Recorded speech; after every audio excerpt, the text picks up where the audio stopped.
Now let's talk about financing. You can have your own contribution, you can bring in your own money into starting up a project. If you have enough money, you can do it. It is very fine. It makes it more easy and so on. But many times you need more money, and then what do you do?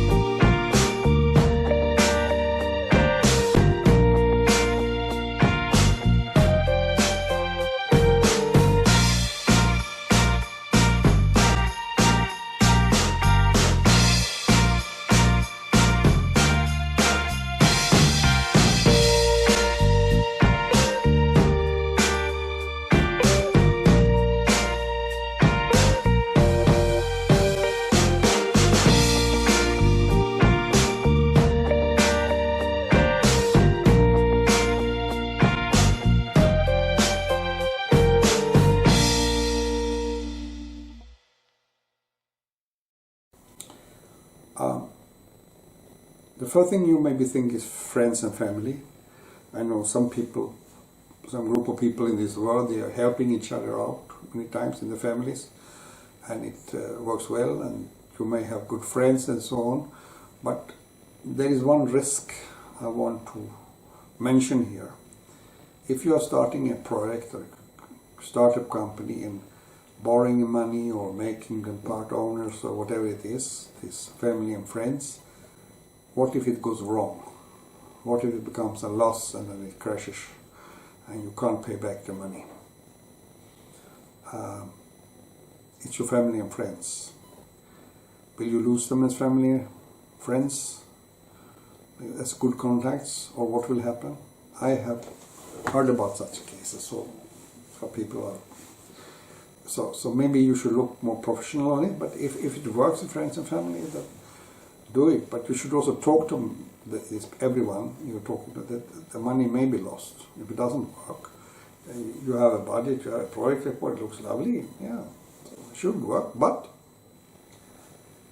like now, suddenly we had the corona pandemic, so maybe someone invested in a new hotel in a tourist area and everything was perfect and estimated to earn a lot, but suddenly that profit was gone. Rush. So try to understand this.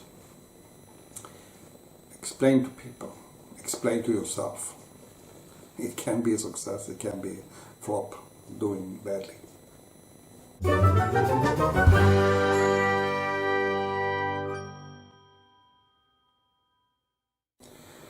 Another way of getting financing is from the bank.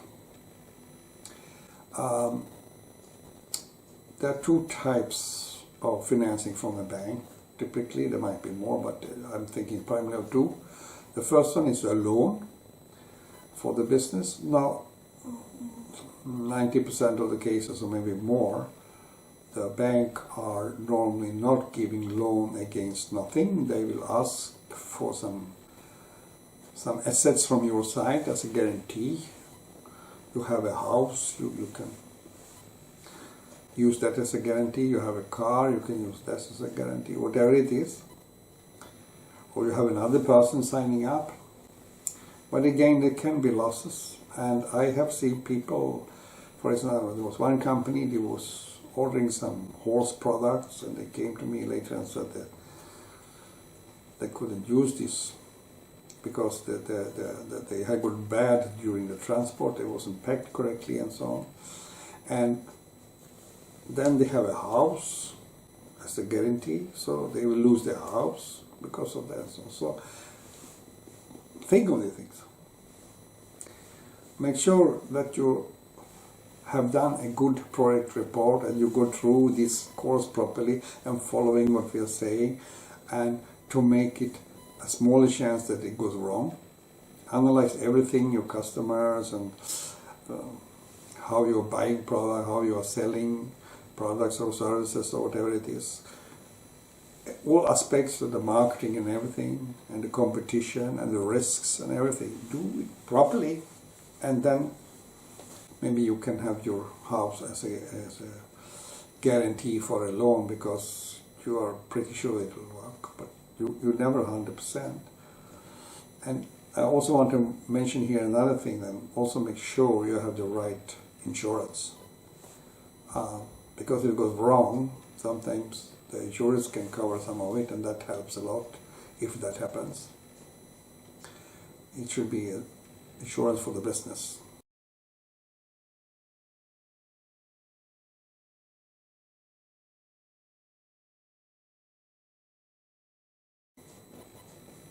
The second thing a bank can give you is a credit account. That is not like a loan for you to start a business like such. It is for allowing you to have minus in a bank account temporarily when you are ordering and selling, because you will be paying some money here and you will get payment from your customers later. So for that they can give a credit on some account. So remember that costs money. That need also to be in the budget, or both the loan and the credits and things. You have to put it the interest rate you're going to pay on it, and so on. Everything must be there. But you need a bank, and you need to open bank accounts and everything. That's very unusual. You don't need that.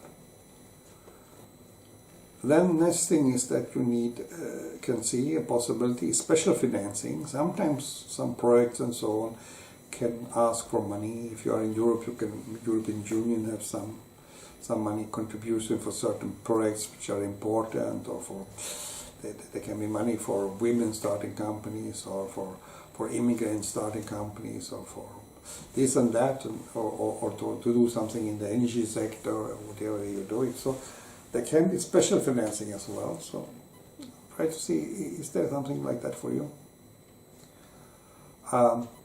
Then you can have partners which are coming into your project or company, and they invest maybe by shares or something, or in such a way.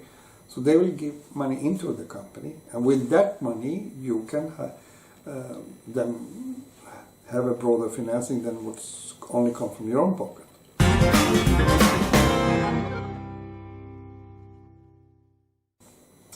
So, like partners, you can also have investors of different kinds, people who are investing, and a special group is the risk capitalists. Important to understand, risk capitalists doesn't give you a loan which you pay a percentage on. That's not how it works. Risk capitalists want shares in your company, which means you should be a limited company or something like that can have share clear. And they take risk. They know they can lose the money.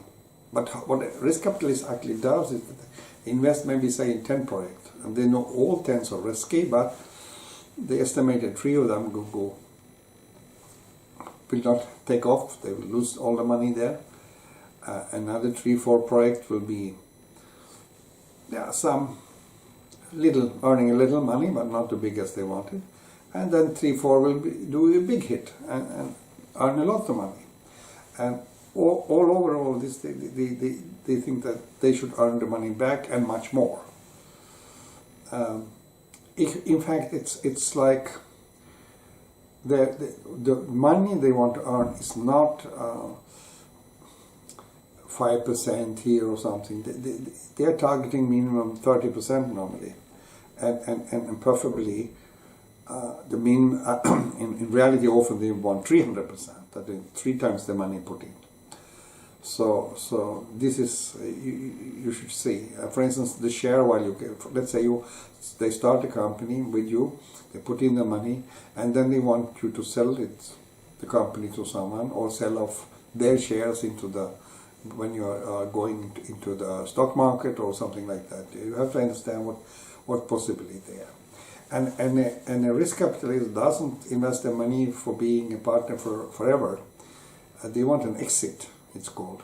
They want to leave the company after 3 to 5 years, sometimes shorter few times longer, but on the whole, normally 3 to 5 years, they will be there, and they want to be on the board of directors. They want to be one, so they know, which is good for you also, because they may have good knowledge they can bring in, and they want to be part of this, but for a limited time, and they want to see this project grow like nothing and become a big project, and then they can sell off their part and they can earn good money.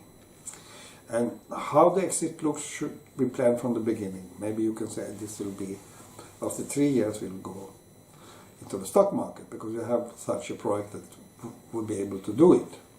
But it's not just enough that you say you can go to the stock market.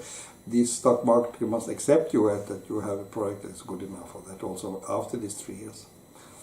Another thing could be that you know that yes, I'm doing this fishing company startup, and after 5 years, we've run it for 5 years, and we will then have so much to know and do so good, and then I know this some company who are specialists on tourists and doing tours for people who are interested in fishing in other countries and so on, and they could be possible buyer.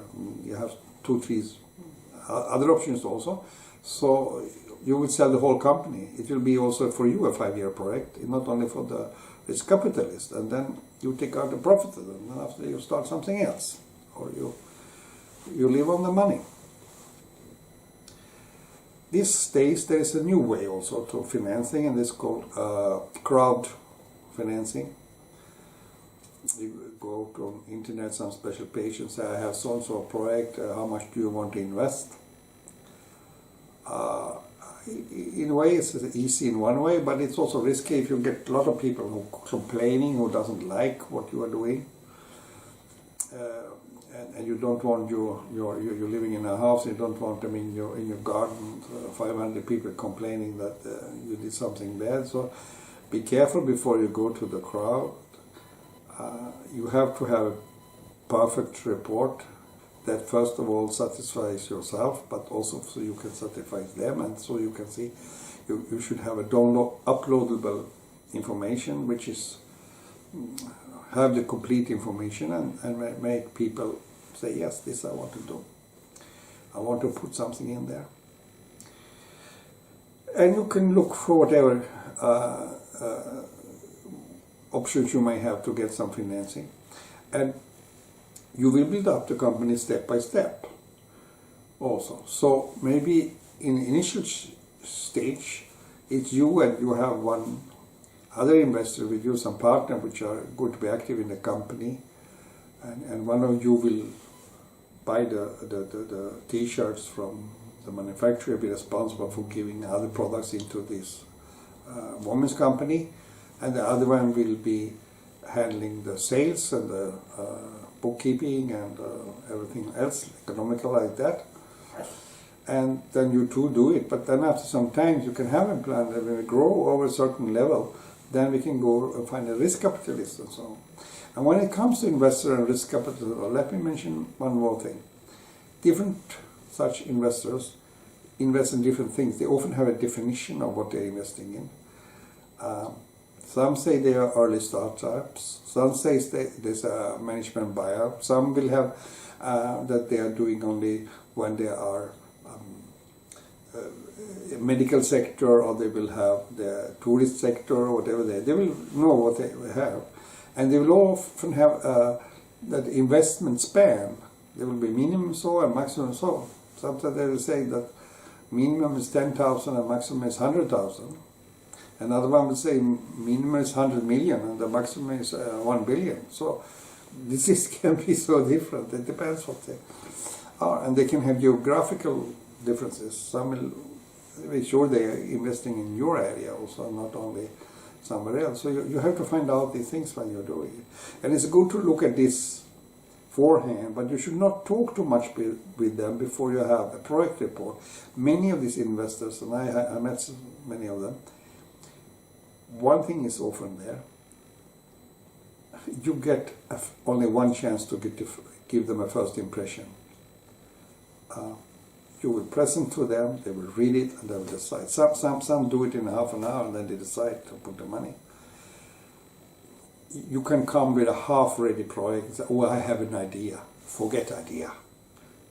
Don't go to a financier with it. And also, don't go to the bank and everything and start before you have. Maximum you can open a bank account if you need that. But otherwise, what you do, first you make your project report, your startup business report. Do everything you can do first. Like, be ready, have everything ready. Have a document with the full information, what you should be creating now during this course. And then you put it on the table to someone and say, this is what I have. Read it. See the cash flow. See the budget. See the profit and loss that we estimate. See, we have, and they will ask, oh, there should be risks. Yeah, you have done. Look, there is a risk analysis there. We have the competitors who will give us problems so and so. We have this and this issue. But they will also show you the solutions to it. So this is how it should be. It should be explain what you're going to do. There should be economic figures. There should be answers to a lot of questions. It should be already there. You get, okay, it might be a thick bunch of papers or lots of files on the computer, but you have to have everything ready. Then only you talk with financing, because these people, they let you in once. Oh, you haven't done your homework, go home. I don't want to see you ever again. No, don't do that. Come with everything ready, and then you can get the financing.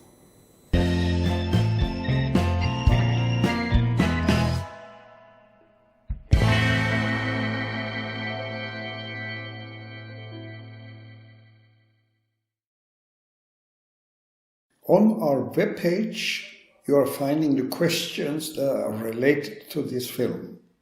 So go to our webpage to see the questions you should answer.